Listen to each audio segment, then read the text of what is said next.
Mi nombre es Rafael Caro Quintero. Durante décadas fui uno de los hombres más buscados del mundo. Mi nombre apareció en periódicos, documentales y expedientes. Pero muy pocos conocen cómo comenzó realmente mi historia. Si quieres descubrir cómo comenzó y cómo terminó todo, acompáñame en los próximos capítulos. Lo mejor aún está por contarse. ¿Por qué el narcotráfico, Rafael? ¿Cómo? No lo ¿Por entiendo. qué te dedicaste o por qué te Me duró gustó, tanto? me gustó. ¿Por qué? ¿Porque te daba dinero fácil? ¿Porque...? No, nada es fácil, señorita. Pero ¿por qué te gustó? ¿Qué te incentivó? No sé. ¿Cuánto tiempo hace que tienes estas actividades? Fue hace poco. Un año o dos. ¿Sientes arrepentimiento? ¿Ahora? Pues, ¿qué le dijera? Arrepentido nunca estoy. Lo hecho ya está hecho y ya estoy aquí. ¿Qué quiere que haga?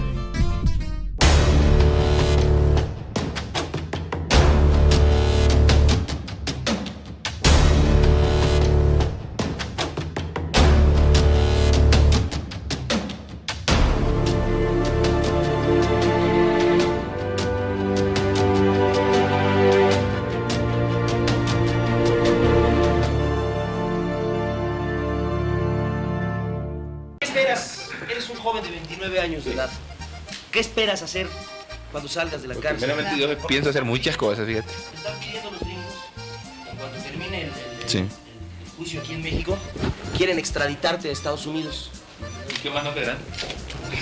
Pues yo también quisiera muchas cosas, pero no se puede. Pero ellos van a hacer incluso, parece que la petición de extradición firmada. ¿Cómo? Para que te lleven a Te procesar a lleven por Estados cometer Unidos. un delito en Estados Unidos. Nada, negativo, nada. No debo nada con Estados Unidos, No tienen por qué extraditar. nada. Todo es negativo. Nunca. ¿Cuántas veces viajaste a Estados Unidos? Pues no recuerdo, pero no debo nada en Estados Unidos yo. No tienen por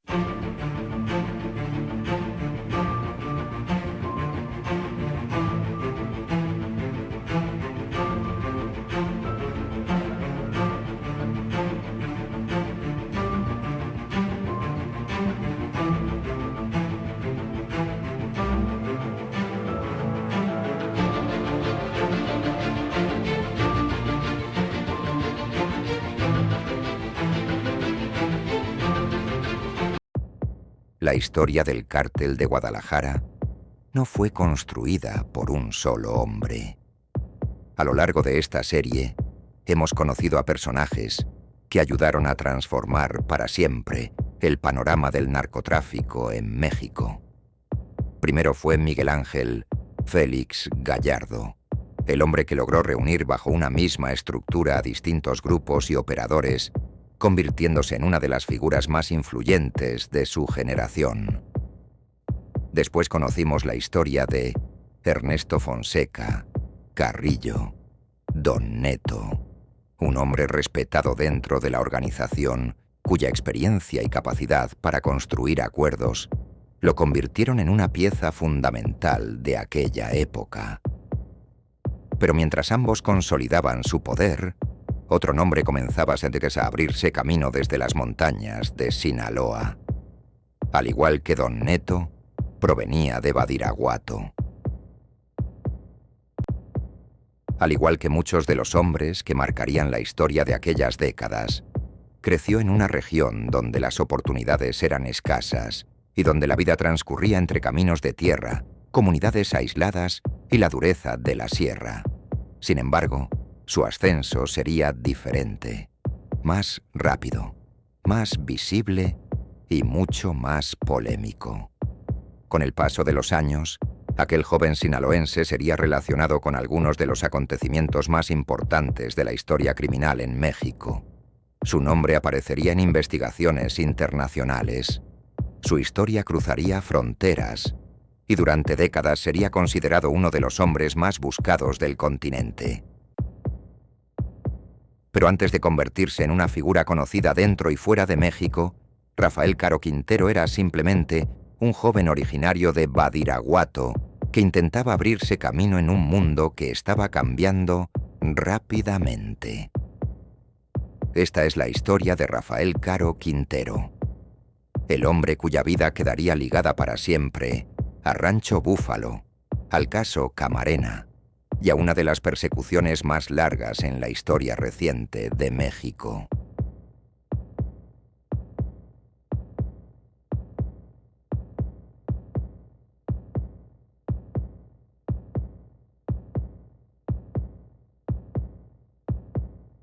Rafael Caro Quintero nació el 3 de octubre de 1952 en La Noria, una comunidad perteneciente al municipio de Badiraguato, Sinaloa.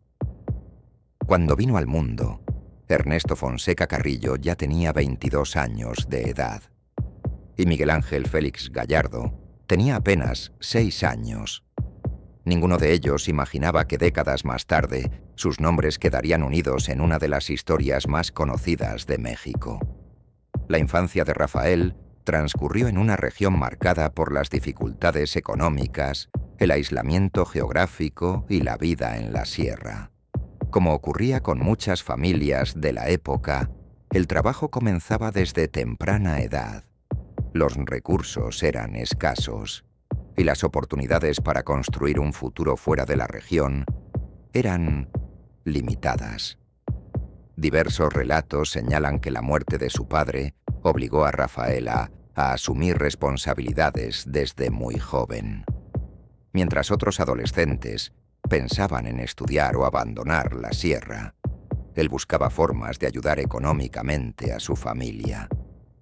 Con el paso de los años comenzó a involucrarse en actividades relacionadas con el cultivo de marihuana y amapola, una realidad cada vez más común en distintas comunidades de la región. Para entonces, Rafael todavía no cumplía los 30 años.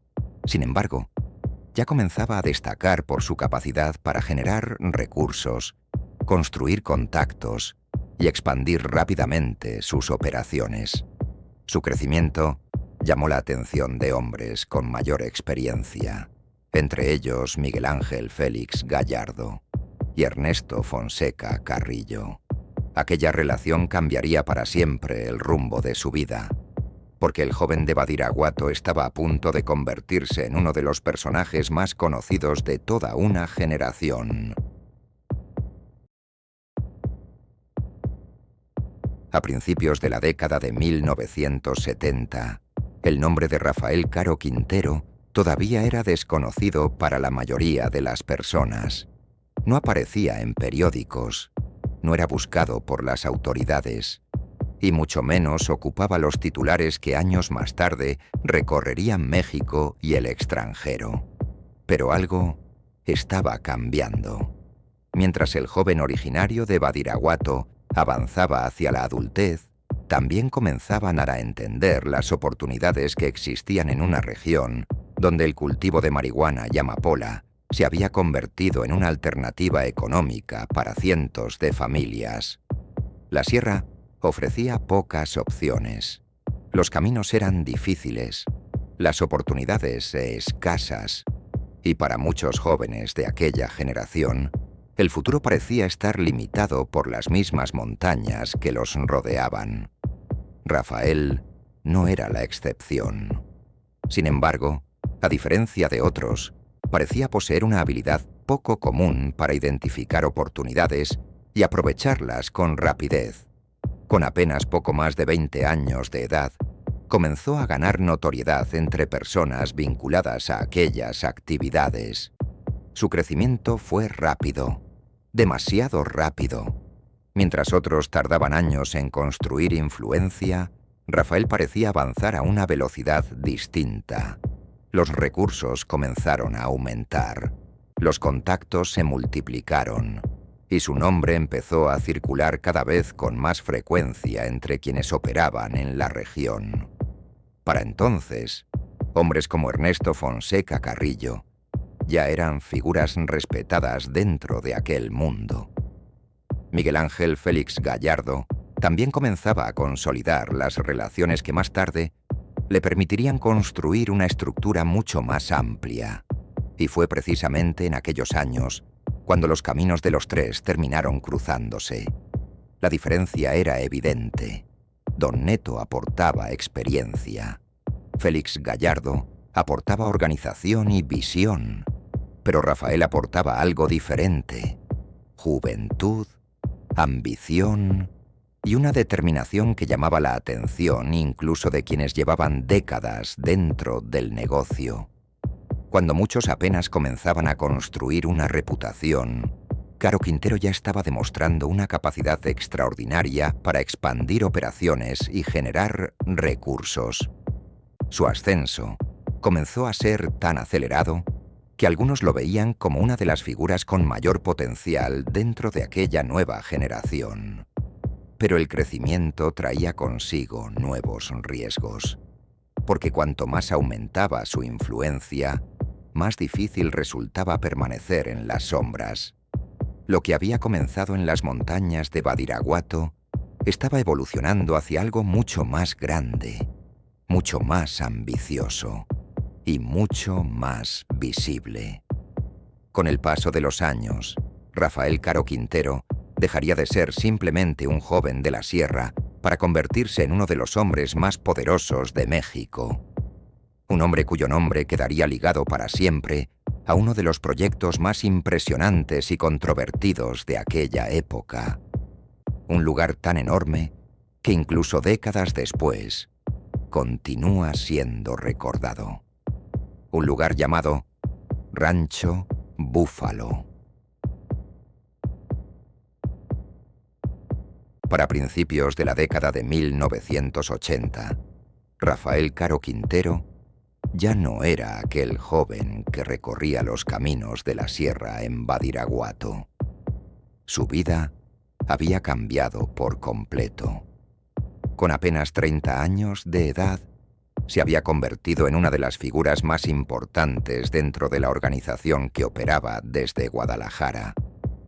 Mientras Miguel Ángel Félix Gallardo coordinaba alianzas y Ernesto Fonseca Carrillo aportaba experiencia y contactos, Caro Quintero destacaba por su capacidad para expandir operaciones a una velocidad que pocos podían igualar. Su influencia crecía, y con ella también crecían sus ambiciones. Por aquellos años, Guadalajara se había convertido en el principal centro de operaciones de la organización. Desde ahí se coordinaban reuniones, acuerdos y movimientos que conectaban distintas regiones del país.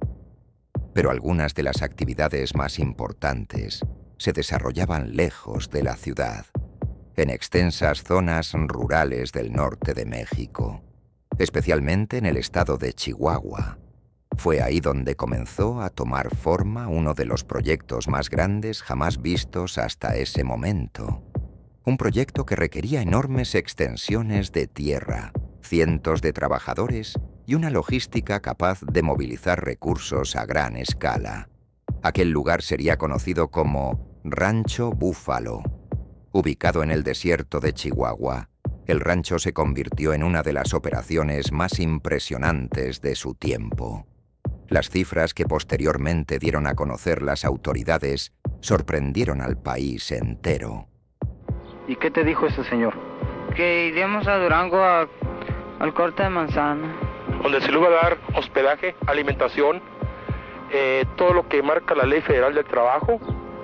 Vamos a pescar manzanas y pues nomás manzanas y no le vamos a pagar 5,000 pesos diarios. Miles de trabajadores laboraban en la zona. Decenas de hectáreas se encontraban bajo cultivo. Y la magnitud del lugar era tan grande que muchos investigadores lo describieron como una auténtica ciudad operando en medio del desierto. Para Rafael Caro Quintero, Rancho Búfalo representaba el punto más alto de su ascenso. Tenía apenas 31 años. Su nombre comenzaba a ser conocido dentro de los círculos de poder. Los recursos parecían ilimitados, y la organización atravesaba uno de los momentos más fuertes de toda su historia. Pero cuanto más grande se volvía el proyecto, más difícil resultaba ocultarlo. Las autoridades mexicanas comenzaban a recibir información sobre lo que ocurría en aquella región. Y al otro lado de la frontera, agentes estadounidenses seguían cada vez más de cerca las actividades relacionadas con la organización. La presión aumentaba, los rumores crecían, y lo que parecía una operación imposible de descubrir estaba a punto de quedar expuesta ante el mundo. En noviembre de 1984, Miles de elementos participaron en un operativo que cambiaría para siempre el rumbo de la historia. Lo que encontraron en Rancho Búfalo sorprendió incluso a las propias autoridades. Y para Rafael Caro Quintero, aquel descubrimiento marcaría el inicio del fin.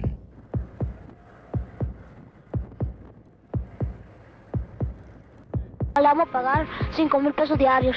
Trabajamos desde las 4 de la mañana hasta las 10 de la noche. ¿Les pagaron lo que les habían prometido? Nada.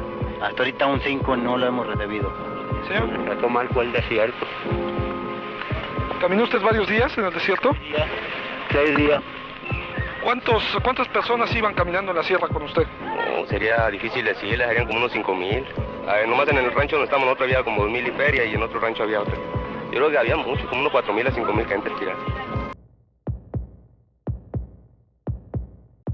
En noviembre de 1984, el desierto de Chihuahua se convirtió en escenario de uno de los operativos más impactantes en la historia de México.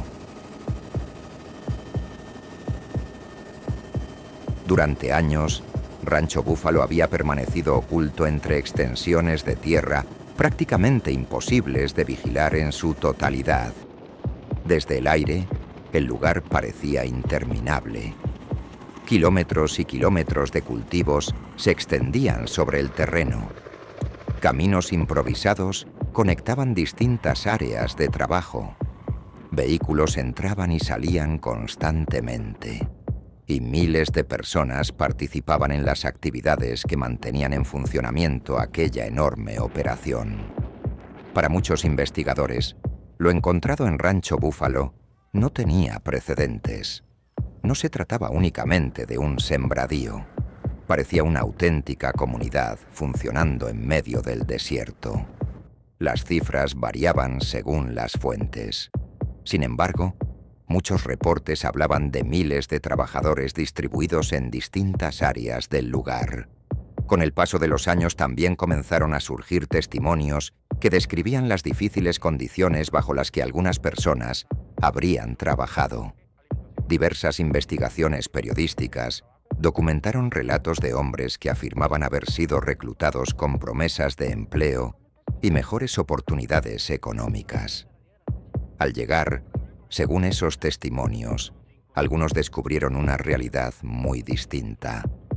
Jornadas extenuantes, condiciones precarias, aislamiento y una vigilancia constante que dificultaba abandonar el lugar.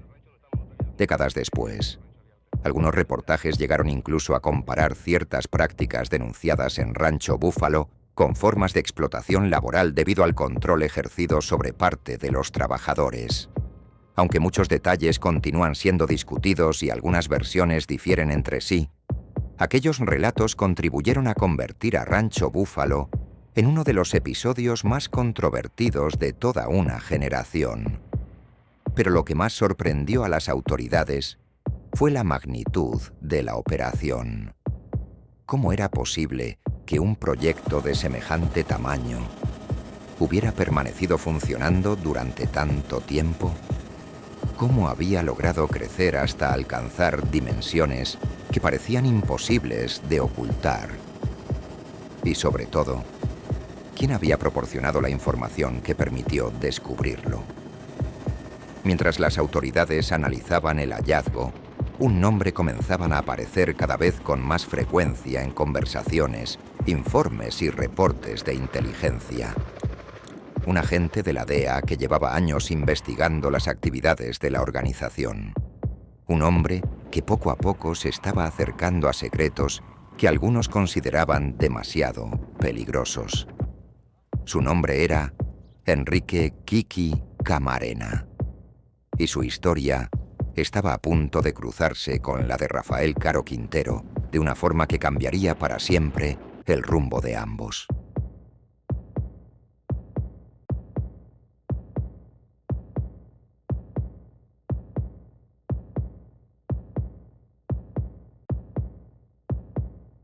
Mi nombre es Enrique Kiki Camarena. Soy agente de la Administración para el Control de Drogas de los Estados Unidos, la DEA. Durante años seguí una pista que parecía conducir siempre al mismo lugar. Lo que al principio parecían grupos aislados terminó revelando una organización mucho más grande de lo que cualquiera imaginaba. Mientras muchos buscaban cargamentos, yo intentaba entender quién movía realmente los hilos. Nombres como Miguel Ángel Félix Gallardo, Ernesto Fonseca Carrillo y Rafael Caro Quintero comenzaron a aparecer una y otra vez en mis investigaciones. Cada informe nos acercaba un poco más a una operación que había permanecido oculta durante años. Aún no lo sabía, pero estaba a punto de descubrir uno de los mayores sembradíos de marihuana jamás encontrados en México. Y ese descubrimiento cambiaría para siempre mi vida, y también la historia del cártel de Guadalajara. Para mediados de la década de 1980, el nombre de Enrique Kiki Camarena comenzaba a generar preocupación entre quienes seguían de cerca las investigaciones relacionadas con el narcotráfico en México. Pero antes de convertirse en una figura central de esta historia, Camarena había recorrido un largo camino. Enrique Camarena Salazar nació el 26 de julio de 1947 en Mexicali, Baja California. Años más tarde, emigró junto a su familia a Estados Unidos, donde eventualmente inició una carrera en las fuerzas del orden. Primero trabajó como bombero, después como policía, y finalmente ingresó a la Administración para el Control de Drogas de Estados Unidos, mejor conocida como la DEA. Cuando llegó a Guadalajara como agente encubierto tenía poco más de 30 años de edad. Era un hombre de familia, casado, con hijos, y con una reputación de ser disciplinado y persistente en su trabajo. Su misión era clara: comprender cómo operaban las organizaciones que controlaban gran parte del tráfico de drogas hacia Estados Unidos. Pero aquello no sería una tarea sencilla. Durante años, la información disponible era limitada. Las organizaciones operaban a través de contactos, intermediarios y redes construidas sobre la confianza. Los nombres importantes rara vez aparecían en documentos oficiales, y quienes estaban en la cima procuraban mantenerse lejos de los reflectores. Sin embargo, Camarena comenzó a construir una red de información que poco a poco le permitió comprender mejor lo que estaba ocurriendo. Mientras muchos veían grupos aislados operando en distintas regiones del país, él observaba algo diferente: una estructura, una organización, una red de relaciones que conectaba a hombres como Miguel Ángel Félix Gallardo, Ernesto Fonseca Carrillo y Rafael Caro Quintero. Con el paso del tiempo, sus investigaciones comenzaron a acercarlo cada vez más a operaciones de gran escala. Los reportes crecían, los nombres se repetían, y las autoridades estadounidenses mostraban un interés cada vez mayor por conocer quiénes estaban detrás de aquellas actividades. Fue durante ese periodo cuando comenzaron a surgir versiones que señalaban que parte de la información utilizada para localizar Rancho Búfalo provenía de investigaciones en las que Camarena habría tenido participación. Décadas después, el alcance exacto de esa participación continúa siendo motivo de debate. Sin embargo, una cosa era evidente: el descubrimiento de Rancho Búfalo representó un golpe enorme, no solamente por las pérdidas económicas, sino porque demostró que las autoridades estaban comenzando a acercarse peligrosamente a operaciones que durante años habían permanecido ocultas. La tensión aumentó, las sospechas crecieron, y dentro de la organización comenzaron a surgir preguntas incómodas.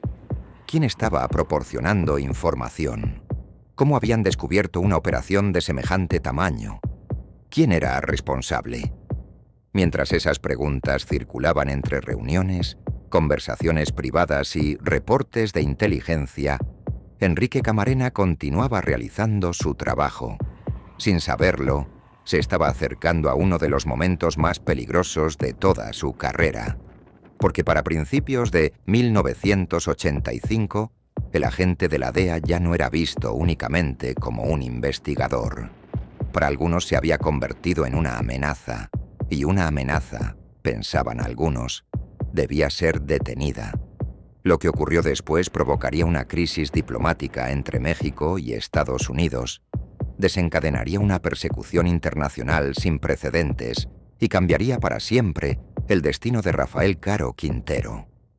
El 7 de febrero de 1985, Enrique Kiki Camarena desapareció en Guadalajara. Y a partir de ese momento, nada volvería a ser igual.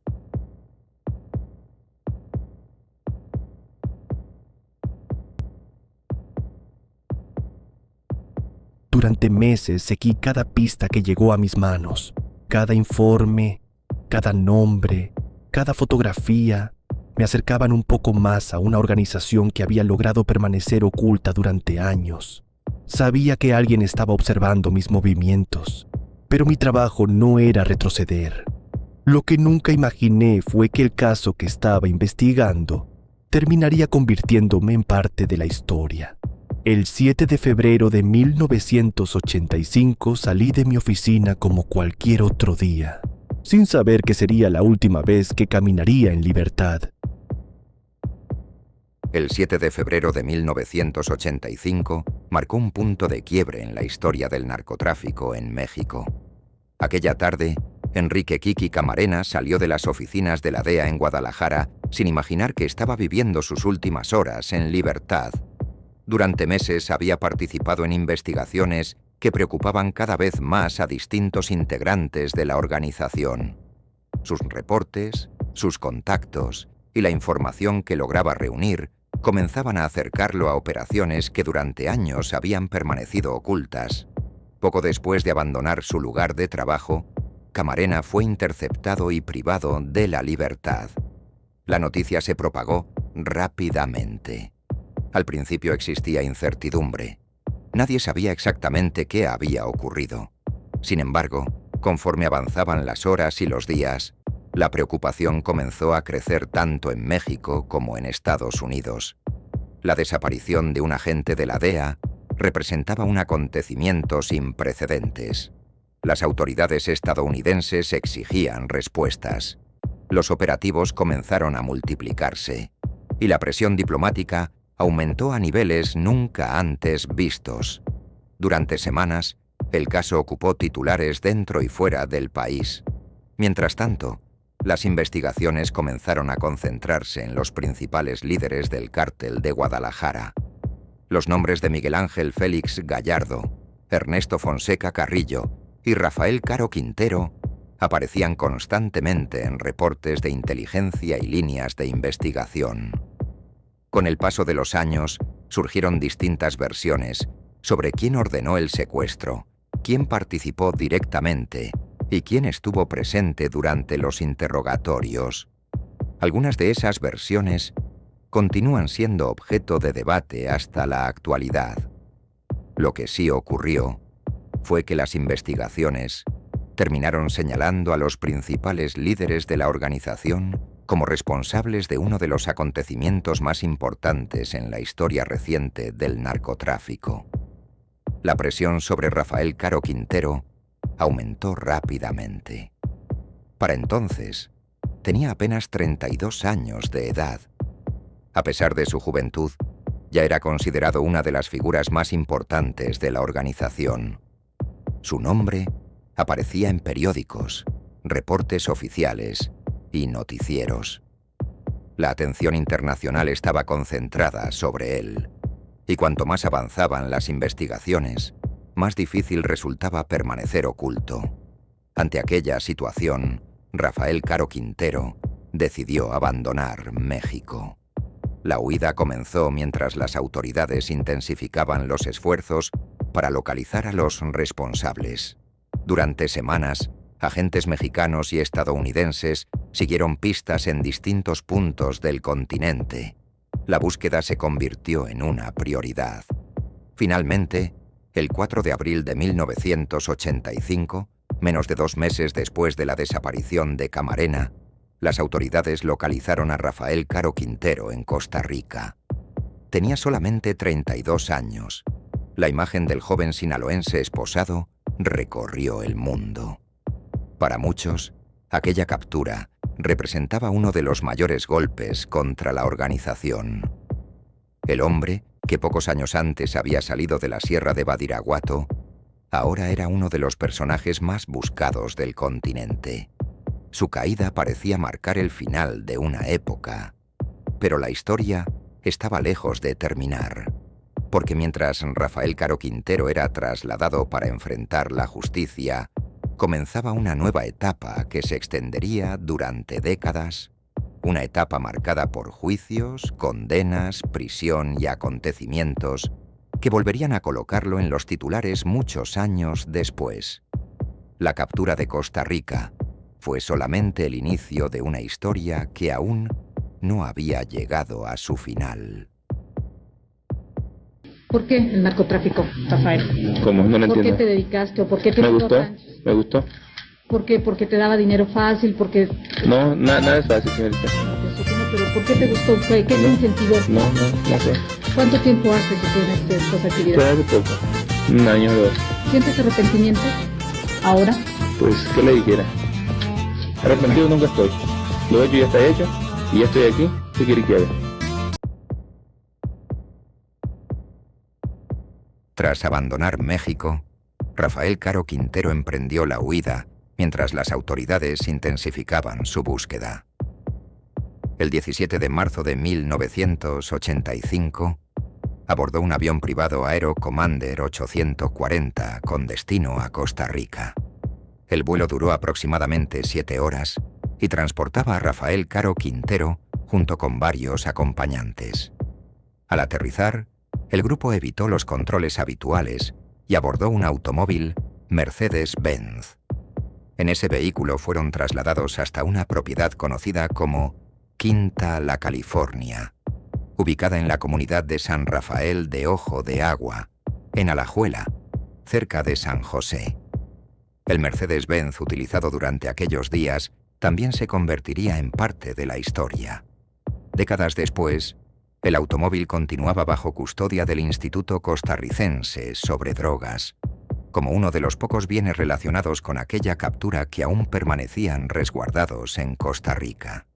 En la quinta se encontraba acompañado de Sara Cosío Vidaurri, hija de una conocida familia política de Jalisco, con quien mantenía una relación sentimental.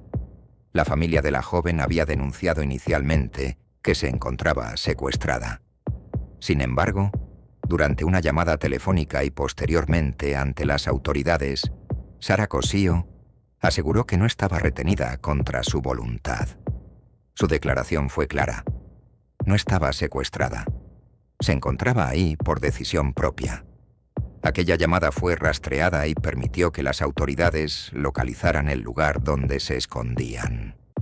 Investigaciones posteriores del Organismo de Investigación Judicial de Costa Rica también concluyeron que no existían elementos para considerar que Sara hubiera sido secuestrada. Finalmente, durante la madrugada del 4 de abril de 1985, agentes costarricenses realizaron el operativo en la Quinta La California. La propiedad fue rodeada. Los agentes ingresaron al inmueble y la fuga de Rafael Caro Quintero llegó a su final. La detención ocurrió sin un enfrentamiento armado de gran magnitud. Las imágenes del joven sinaloense esposado comenzaron a recorrer periódicos y noticieros de distintos países. Con apenas 32 años de edad, Rafael Caro Quintero se había convertido en uno de los hombres más buscados del continente. Poco tiempo después fue trasladado a México para enfrentar los procesos judiciales relacionados con el caso Camarena y otros delitos que se le imputaban. Fue el inicio de una etapa completamente distinta. Una etapa que terminaría prolongándose durante casi 3 décadas.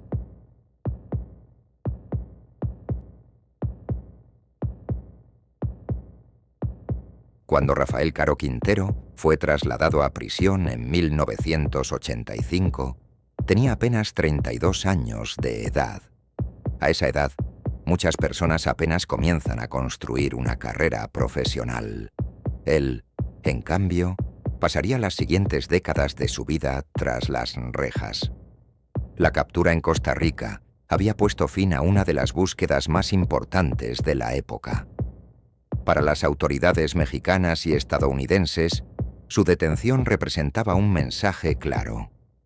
Los principales responsables del caso Camarena serían perseguidos sin importar dónde se encontraran. Señas particulares ni defectos físicos. Enseguida, en atención a lo dispuesto por la fracción novena del artículo 20 de la Constitución General de la República, se hace de su conocimiento que tiene derecho a designar persona de su confianza o abogado que lo patrocine en el presente asunto, pudiendo recaer tal nombramiento en una o varias personas, y que puede aportar todas las pruebas que le favorezcan. De lo que enterado manifiesta que designa como su defensor al licenciado José Rojo Coronado, a quien solicita se le haga saber su designación con los efectos de aceptación y protesta del cargo que se le confiere.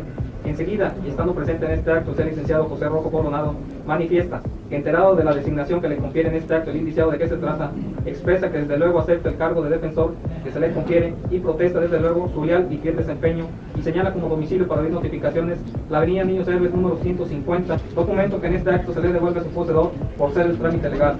A lo que el juez acuerda, téngase por designado al indiciado profesionista como defensor del aquí indiciado Rafael Caro Quintero, y por aceptado y protestado el cargo que se le confiere, dada la comparecencia anterior.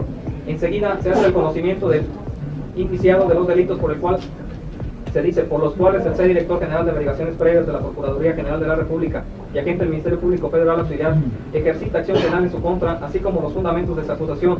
Asimismo, se le hace saber que la primera averiguación número 24/28/85, que consignó la Dirección General de Averiguaciones Previas de colatazos de rifles, y además, durante tales fechas al indiciado de mérito, que también solicita que se certifique el señor Rafael Caro Quintero, inicialmente manifestó que no deseaba declarar a preguntas que le formulaban las partes o el tribunal, pero que violando el ordenamiento legal aplicable al caso, el defensor externó verbalmente lo siguiente: sí, señor Caro, va a contestarme las preguntas que yo le formule. Esto con el propósito de demostrar con claridad la intervención ilegal del defensor. A continuación, el licenciado José Rojo Coronado, defensor particular del indiciado Rafael Caro Quintero, solicita a este tribunal hacer uso de la palabra, y una vez que le fue concedido ese derecho, manifestó que solicita a su señoría ordene al secretario investido de fe pública que certifique que es totalmente falso lo aseverado por el ser representante, o se procede a acordar lo solicitado por el fiscal, en el sentido de negar la orden al secretario para que certifique circunstancias que, aun cuando hubieran ocurrido, no han ocasionado jurídicamente un perjuicio a la representación social, y por ende carecería de operarse la certificación ordenada. Aparte de que desde un principio el inculpado manifestó que, si bien reconoce que son suyas las firmas estampadas en las supuestas declaraciones, no deseaba en cambio emitir declaración alguna acerca de los hechos relatados en las referidas supuestas declaraciones, pero en virtud de que entre tanto no concluye esta diligencia, el inculpado puede rectificar su postura con absoluta libertad, aún sugerida en forma aparentemente indisciplinada por su abogado defensor. Debe este tribunal, en aras del respeto a ese derecho de defensa, permitir que el inculpado conteste las preguntas que su defensor le formulará por conducto de quien preside esa diligencia. Sin embargo, se toma muy en cuenta el señalamiento que hace el ciudadano fiscal federal, efecto de que se aperciba al señor defensor que los derechos que le asisten los haga valer en lo que resta de la presente diligencia en forma lo más correcta posible. A continuación, nuevamente el licenciado José Rojo Coronado solicita a este tribunal se le conceda el uso de la palabra a fin de formular interrogatorio a su defendido, y una vez que le fue concedido ese derecho, manifestó que desea interrogar a su defensa de la siguiente manera: que informe este juzgado si usted me conocía antes del momento en que me asignó como su defensor. Se califica de improcedencia de conformidad con el artículo 156 del Código Federal de Procedimientos Penales, que dispone: tanto la defensa como la agente del Ministerio Público, quien debe estar presente en la diligencia, podrán interrogar al inculpado, que presente el indiciado Rafael Caro Quintero en las siguientes partes de su cuerpo: escoriaciones en las muñecas de ambas manos, siendo las únicas huellas visibles a juicio de esta Secretaría, declarándose incapacitado para dar fe de posibles lesiones internas que presente el referido indiciado. Asimismo, se hace constar que Rafael Caro Quintero únicamente mostró las siguientes partes de su cuerpo: las muñecas de ambas manos, los brazos y la parte clavicular derecha, no siendo su deseo mostrar ninguna otra parte de su cuerpo cubierto por vestimenta. Continuando en uso de la palabra, el defensor particular solicitó que, con base en la fe otorgada por el secretario de este tribunal y así un examen sobre las huellas de lesiones internas que le puedan ser detectadas a su defendido, se remite al servicio médico legal para que se haga un amplio examen de las posibles lesiones internas que presente su defendido, incluyendo los estudios de índole técnica que sean menester en el presente caso, tales como radiografías, electroencefalogramas, etc., y que deberá rendir el director del servicio médico legal dicho informe en un término de 3 días o en el plazo que su señoría disponga. A continuación, se procede a acordar lo solicitado por el defensor particular del indiciado Rafael Caro Quintero en el sentido de acceder a su petición, debiendo que lo voy a mostrar. Vas a firmar la posición al marco, o sea, ahí al marco. Aquí, mira. Sí, exactamente.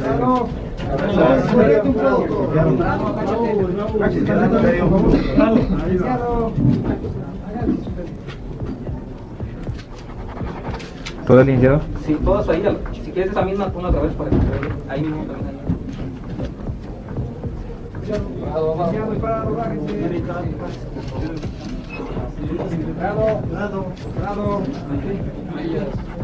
Los años posteriores estuvieron marcados por procesos judiciales, declaraciones, investigaciones y una atención mediática constante. Mientras tanto, afuera de los muros de la prisión, México comenzaba a cambiar. La organización que alguna vez había operado desde Guadalajara ya no existía como antes. Las viejas alianzas empezaban a fragmentarse. Nuevos grupos aparecían, nuevos líderes surgían, y el mapa del narcotráfico mexicano comenzaba a transformarse. Desde prisión, Rafael Caro Quintero observó cómo una nueva generación tomaba protagonismo. Nombres que años atrás apenas comenzaban a abrirse camino, ahora aparecían en los titulares. Joaquín Guzmán, Loera, Héctor Luis Palma Salazar, Ismael Zambada García, los hermanos Beltrán Leiva. Todos ellos formarían parte de una nueva etapa que estaba por comenzar. Pero mientras el mundo exterior seguía avanzando, el tiempo parecía transcurrir de manera distinta para Rafael Caro Quintero. Los años se convirtieron en décadas, décadas que pasaron entre reclusorios, procesos legales y apelaciones. Lo que para muchos había sido una historia de ascenso vertiginoso, terminó convirtiéndose en una larga permanencia dentro del sistema penitenciario mexicano. Para principios de la década de 2000, habían transcurrido ya más de 15 años desde su captura.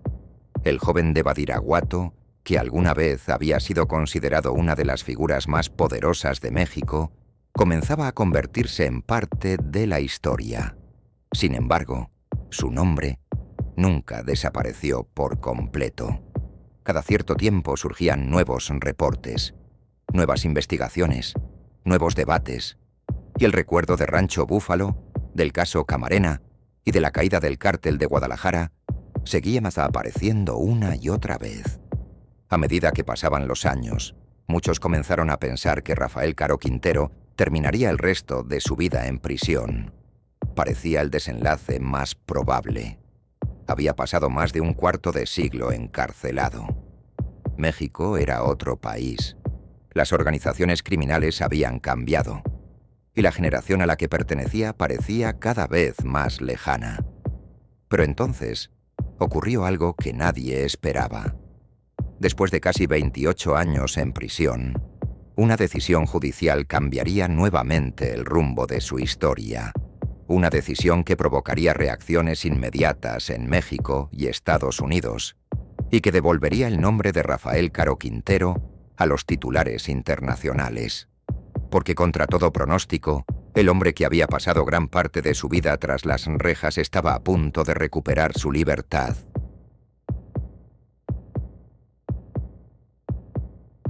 La madrugada del 9 de agosto de 2013 estuvo rodeada de incertidumbre. Después de casi 28 años en prisión, Rafael Caro Quintero abandonaba la cárcel como un hombre libre. Tenía 60 años de edad. Para una generación entera de mexicanos, su nombre parecía pertenecer al pasado. Habían transcurrido casi 3 décadas desde su captura en Costa Rica. El joven de 32 años, que alguna vez había sido considerado una de las figuras más poderosas de su época, ahora abandonaba la prisión convertido en un hombre de 60 años en medio de una enorme controversia. La noticia recorrió México y Estados Unidos en cuestión de horas. Sin embargo, lo ocurrido aquella madrugada llamó la atención de periodistas, investigadores y observadores durante años. A diferencia de otros acontecimientos de gran relevancia nacional, la liberación de Caro Quintero no estuvo acompañada por una gran cobertura mediática. No hubo imágenes multitudinarias, no hubo largas transmisiones en vivo, y tampoco existieron registros abundantes de los momentos posteriores a su salida. Con el paso del tiempo, Surgieron distintas versiones sobre aquellas horas. Algunas señalaban que varios medios no acudieron al lugar.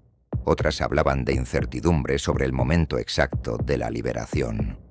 Y algunas más mencionaban rumores que circularon entre periodistas durante aquella noche. Muchas de esas versiones nunca pudieron ser confirmadas completamente. Lo cierto es que las pocas imágenes conocidas muestran una salida rápida y discreta. Después de eso, Rafael Caro Quintero desapareció prácticamente de la vida pública. Y mientras la noticia de su liberación recorría el continente, comenzaron a reaparecer las historias, rumores y leyendas que durante años habían rodeado su figura. Entre ellas, una de las más conocidas era una frase atribuida a Caro Quintero que fue repetida durante décadas en medios, libros y reportajes. Según diversas versiones, en algún momento habría afirmado que si recuperaba su libertad, sería capaz de pagar la deuda externa de México. Fuera cierta o no aquella declaración, la anécdota reflejaba algo importante: la enorme imagen de riqueza, influencia y poder que se había construido alrededor de su nombre. Para muchos, Rafael Caro Quintero ya no era solamente un personaje histórico. Era una figura rodeada de mitos, relatos y versiones que crecieron con el paso de los años. Pero la libertad no significó el final de sus problemas legales. Mientras algunos pensaban que su historia había terminado, nuevas órdenes y procesos comenzaban a desarrollarse. La reacción internacional fue inmediata. La DEA expresó públicamente su desacuerdo. Diversas autoridades estadounidenses manifestaron preocupación, y el caso volvió a ocupar titulares en ambos lados de la frontera. La incertidumbre aumentó todavía más cuando comenzaron a surgir preguntas que nadie parecía poder responder. ¿Dónde estaba Rafael Caro Quintero? ¿Qué haría ahora? ¿Había abandonado definitivamente aquella vida? ¿O simplemente había desaparecido? Durante los años siguientes, surgieron rumores, reportes y versiones sobre su posible ubicación. Algunas apuntaban hacia las montañas de Sinaloa. Otras señalaban distintos estados del país. Pero ninguna lograba responder de forma definitiva la pregunta que todos se hacían. El hombre que había pasado casi 3 décadas en prisión había vuelto a desaparecer. Durante casi una década, Rafael Caro Quintero se convirtió en una sombra. Una figura que aparecía en informes de inteligencia, reportes periodísticos y listas de los hombres más buscados del continente. Comenzaba así una nueva etapa. Una etapa marcada por años de fuga, recompensas millonarias y una persecución internacional que se extendería durante casi una década. Hasta que, muchos años después, la búsqueda finalmente llegaría a su fin, y el hombre que había logrado desaparecer volvería a estar frente a las autoridades.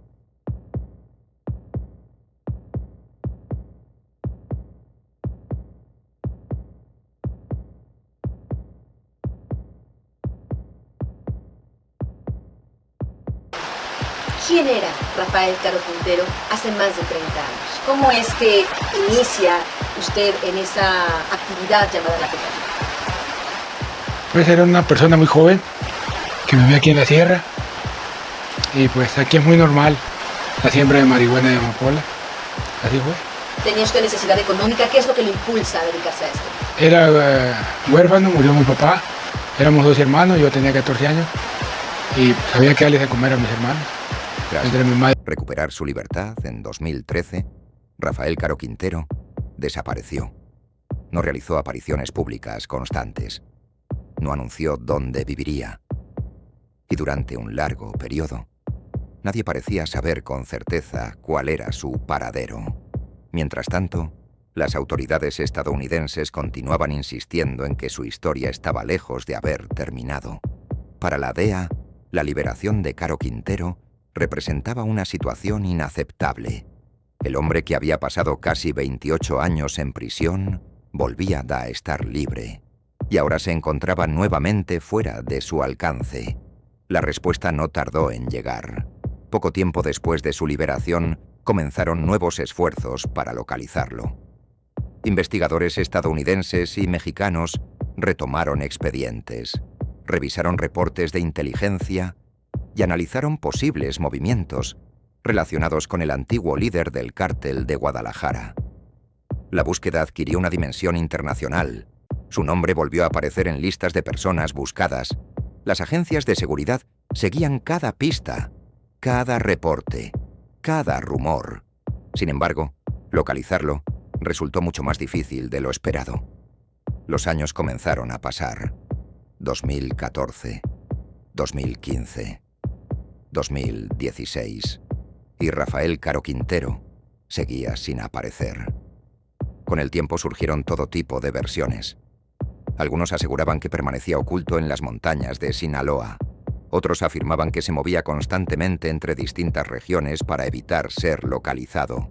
También aparecieron reportes periodísticos, informes de inteligencia y rumores que intentaban explicar cómo había logrado permanecer fuera del alcance de las autoridades durante tanto tiempo. Pero la realidad era que nadie tenía respuestas definitivas. Mientras tanto, la recompensa por información que permitiera localizarlo continuaba creciendo. Su nombre se convirtió nuevamente en uno de los más buscados por las autoridades estadounidenses. La DEA mantenía abierta la búsqueda, y el caso Camarena seguía siendo una prioridad incluso décadas después de los acontecimientos ocurridos en Guadalajara. Para entonces, Rafael Caro Quintero ya había superado los 60 años de edad.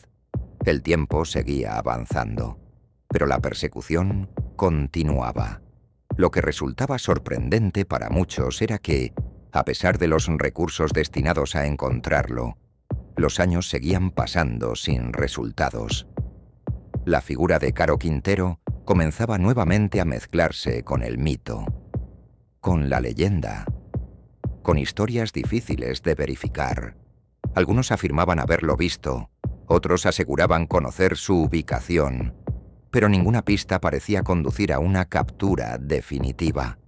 Parecía que el hombre que había logrado escapar de los reflectores tras recuperar su libertad volvería a desaparecer para siempre.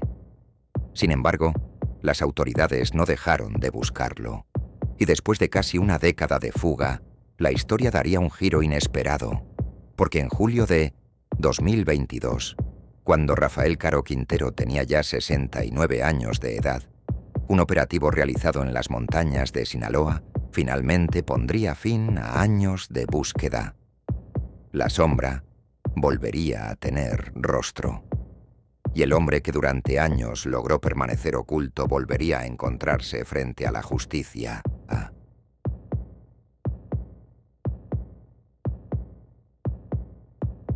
Durante casi una década, Rafael Caro Quintero logró permanecer fuera del alcance de las autoridades.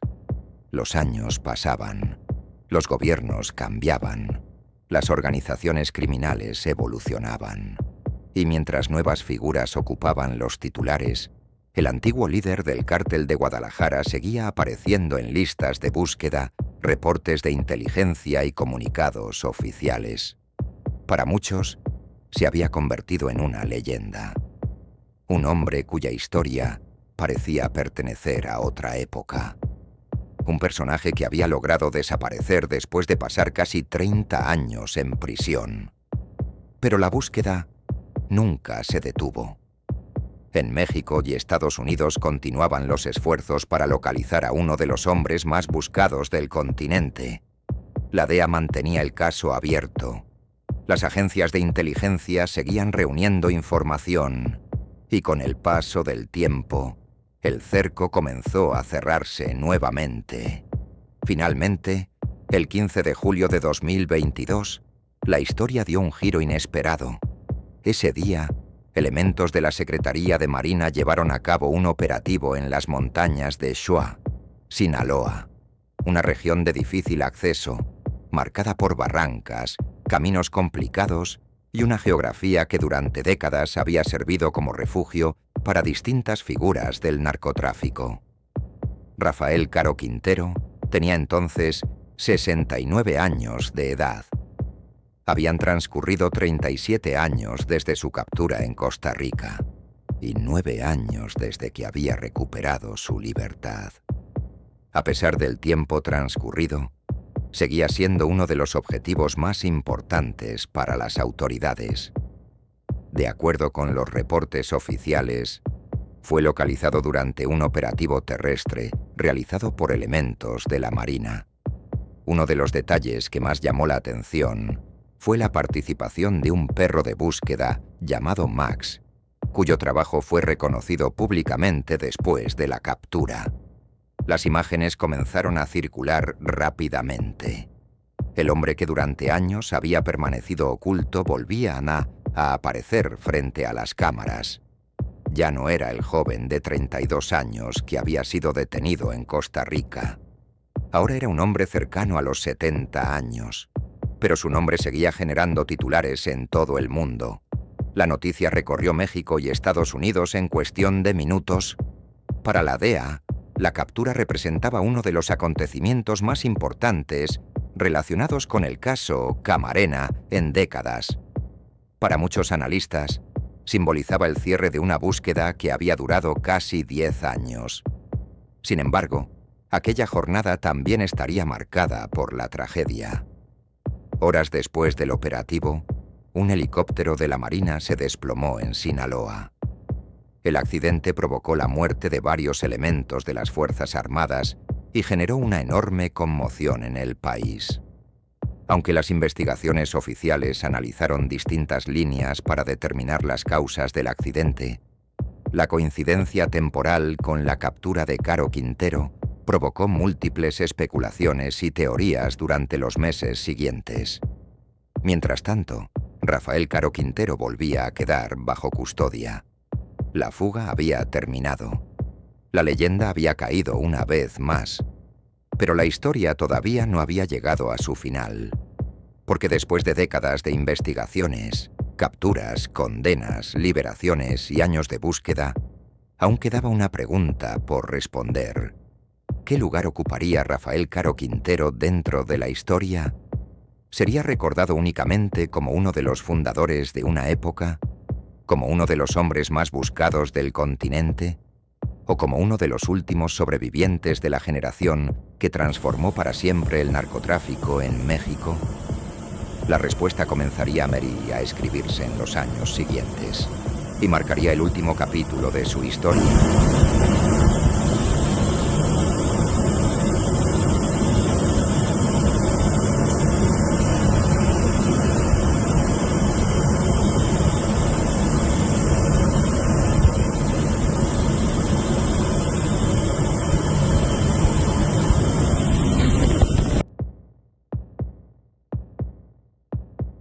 La historia de Rafael Caro Quintero no puede entenderse por sí sola. Tampoco puede contarse sin mencionar a Miguel Ángel Félix Gallardo, ni a Ernesto Fonseca Carrillo. Durante años, los tres fueron considerados algunas de las figuras más influyentes de una generación que transformó para siempre el panorama del narcotráfico en México. Juntos, formaron parte de una época que marcó el inicio de una nueva etapa. Una etapa en la que las viejas redes regionales comenzaron a convertirse en organizaciones cada vez más grandes, más complejas y con una influencia que terminaría extendiéndose mucho más allá de las fronteras mexicanas. Miguel Ángel Félix Gallardo construyó alianzas. Ernesto Fonseca Carrillo aportó experiencia y estabilidad. Rafael Caro Quintero impulsó una expansión que pocos habrían imaginado posible. Durante años parecieron intocables. Parecían hombres destinados a permanecer en la cima. Pero la historia tenía otros planes.